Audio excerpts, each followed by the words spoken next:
The rain struck the parade ground with the ferocity of 1,000 tiny hammers, but she did not move. Even as the sky darkened and the wind sliced across the empty field, she stood there, spine straight, chin lifted, face soaked, refusing to break. And from the upstairs windows of the academy building, dozens of silhouettes watched her. Some smirked, some whispered, some laughed outright. To them, she was the girl who didn't belong here, the girl too stubborn to quit, too different to be taken seriously, too quiet to ever fight back. They did not understand why she still came every morning before the sun, why she pushed herself long after everyone else went home, why she stood alone on the drenched field like a misplaced statue of loyalty and defiance to them. She was wasting time to her. She was keeping a promise. Her name was Ariana Hale, and long before anyone mocked her, long before she became the Academy's quiet target, she had grown up in a tiny military town where everyone knew everyone. Her father, Captain Elias Hale, was a decorated soldier who raised her not with the intensity of a warrior, but with the softness of a man who had seen enough war to crave peace for his child.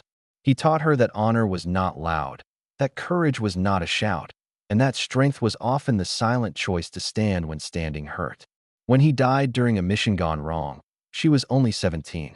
The flag-folding ceremony, the 21-gun salute, the trembling hands of the officers who came to her door, all of it carved a permanent line through her life.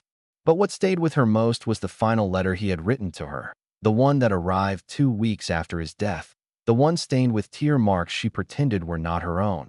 His final words told her that she did not need to follow in his footsteps, but if she ever chose to, she should do it not for him, not for the world, but for the version of herself that believed in doing what was right, even when no one clapped for her.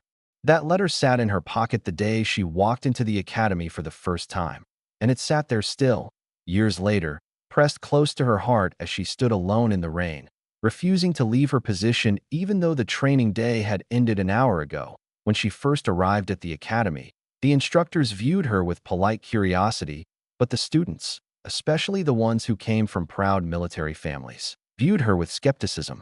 She was not particularly tall, not particularly muscular, and she wasn't the loud, aggressive type who barked orders or flexed confidence. In their eyes, she didn't fit the mold. When she struggled with certain drills, whispers floated behind her. When she refused to talk about her father's death, rumors twisted her silence into arrogance.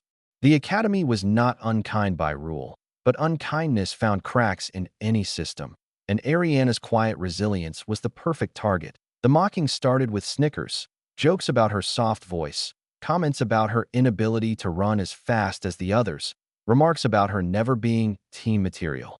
But when she refused to react, the mocking turned into exclusion.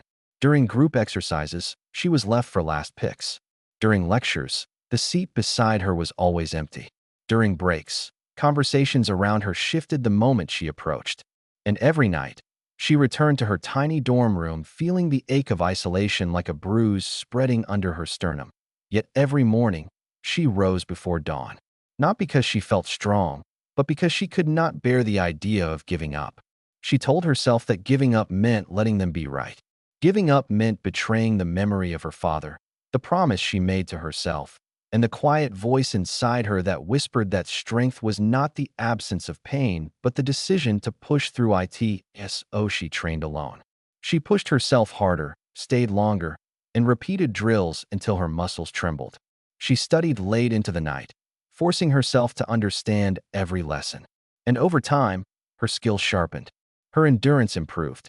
Her precision with weapons became almost flawless. But no matter how much she improved, the others still dismissed her. They saw only the girl standing alone. The turning point came during the annual assessment, the most grueling test the academy offered. It simulated real mission conditions, with physical trials, survival scenarios, and problem-solving tasks designed to expose a trainee's weaknesses. Ariana trained relentlessly for it, knowing it would be her chance to prove her worth. But the night before the assessment, a group of trainees sabotaged her gear. They loosened straps, misplaced a critical map, and damaged her compass. When she discovered it the next morning, she felt a moment of suffocating helplessness. Yet she still walked onto the course. The storm rolled in halfway through the assessment, turning the ground into mud, the air into a buffet of cold water and wind. The other trainees ran together, shouting instructions, pushing each other forward. Ariana ran alone. Her damaged compass spun uselessly in her hand. Her map, water-soaked, tore at the edges. She slipped more than once, cutting her palms on rocks. But she kept going, breath burning, lungs shaking, legs cramping up. By the time she reached the final checkpoint, she was the only one still on the field. The others had finished long before her or had been pulled out due to injuries. She was the only one who refused to quit. And while no one stood on the sidelines cheering, she imagined her father standing beside her, imagined him saying the same words he always said when she struggled as a child: stand for yourself. Even if you stand alone. And so she did. Even as the rain poured. Even as the instructors called for her to come inside. Even as the trainees watching from the windows laughed and pointed, whispering that she was pathetic for trying so hard. She stayed. And that was when it happened. The academy doors swung open so sharply that the metal echoed against the stone walls. Every head snapped toward the entrance. A tall man stepped inside, his posture rigid, his uniform marked with the unmistakable trident insignia of the Navy SEALs.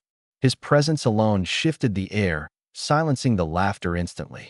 Commander Nathan Cole was a legend, a man whose reputation preceded him, whose operations were studied in military courses across the country, and whose appearance at the academy was rare enough to send a shockwave through the building. That he walked across the training hall, boots splashing through the puddles forming near the entryway, eyes fixed on the lone figure standing in the storm. Without hesitation, he strode toward Ariana. The trainees pressed against the windows, faces pale, breaths held, unsure what was happening. Instructors froze mid-step, and then, in the pouring rain, the SEAL commander stopped in front of her. Ariana, exhausted and trembling, lifted her chin. She had no idea who he was or why he was here, but she refused to show weakness. Commander Cole looked at her, not with pity, not with amusement, but with the sharp, appraising gaze of a man who knew strength when he saw it. And then, to the shock of every soul present, he slowly lifted his hand to his brow and delivered a crisp, unmistakable salute. For a moment, the world seemed to stop. The laughter from the windows died instantly. The rain softened, or maybe it only felt that way. And Ariana, drenched, aching, and overwhelmed, felt something inside her unravel, not in weakness, but in a release of years of quiet endurance finally being seen. Commander Cole later learned who she was. He learned about her father, about the sabotage, about the months of isolation she endured without complaint. And he made it known that the academy had failed to recognize the strongest kind of soldier, the one who stands without applause, without validation, without comfort, the one who stands because standing is right. Word spread quickly. The trainees who mocked her avoided her gaze. Some muttered apologies under their breath. Others tried to act as though nothing had happened. But Ariana did not seek revenge or approval. She simply returned to her routine, training early, studying hard, pushing forward. Except now she no longer stood alone with mockery behind her. She stood with respect, though she did not chase in time. She graduated with honors. She carved a path that few believed she could, not because she wanted to prove them wrong, but because she wanted to prove herself right. And years later, when she herself became an instructor, she always watched for the quiet ones, the ones who stood alone, the ones who trained in silence, the ones who were easy to overlook. She never let another one of them be unseen. And to this day, people still speak about that moment on the parade ground, the moment a mocked, overlooked trainee stood alone in a storm, and a SEAL commander changed the course of her life with a single salute. Not because she needed saving, but because she had earned what the world failed to give her: recognition of a warrior's heart. If this story touched your heart, please consider liking the video and subscribing to support more stories like this. Special request: if you've ever stood alone in your life, write in the comments, "I stood my ground." And remember, sometimes the strongest people are the ones no one sees, until the moment they can't be ignored any longer.